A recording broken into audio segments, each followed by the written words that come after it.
In the late 1920s, a group of university students gathered in London with a bold dream.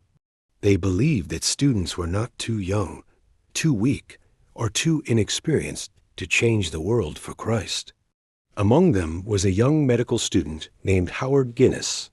Though the Guinness name was famous for brewing beer, Howard believed his family could also become known for another kind of influence: Christian mission.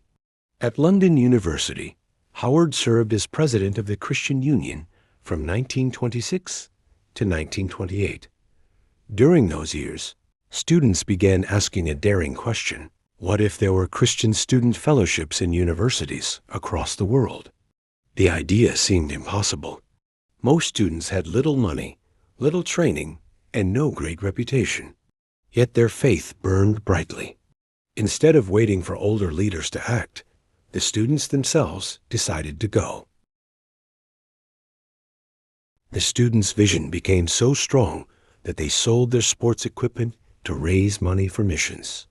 With the money they collected, they sent Howard Guinness to Canada as their envoy.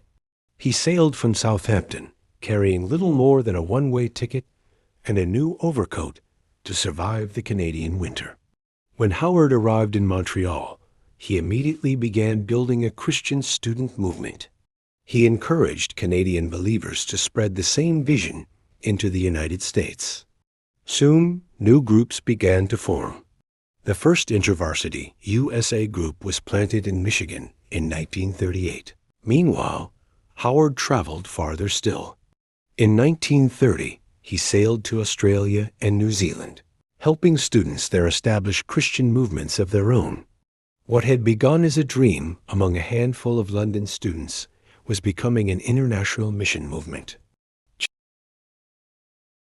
The students discovered a powerful principle: established Christian movements should help pioneer new movements in other countries.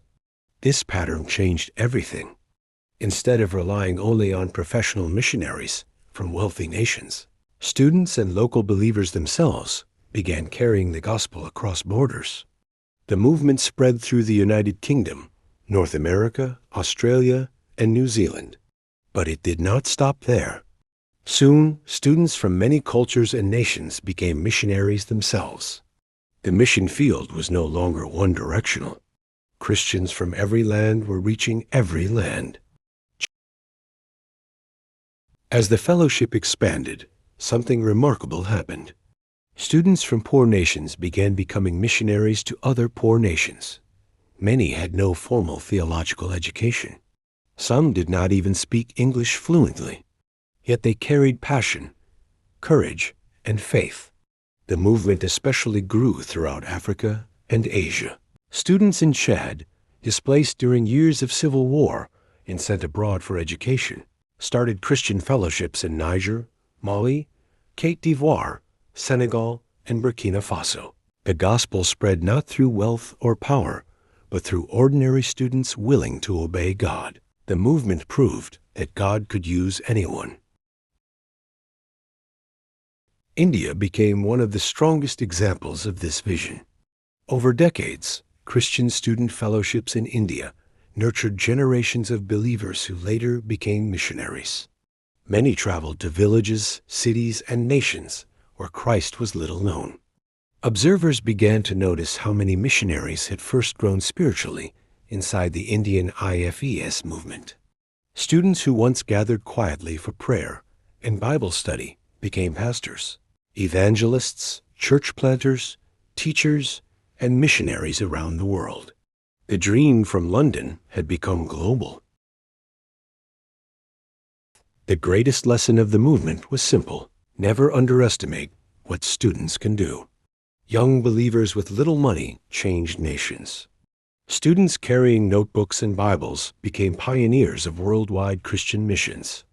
They crossed oceans, planted fellowships, endured hardship, and inspired future generations. What began with a few courageous students became a living testimony that God often chooses ordinary people to accomplish extraordinary things. And the story continues wherever students still dare to believe that Christ can use them to reach the world.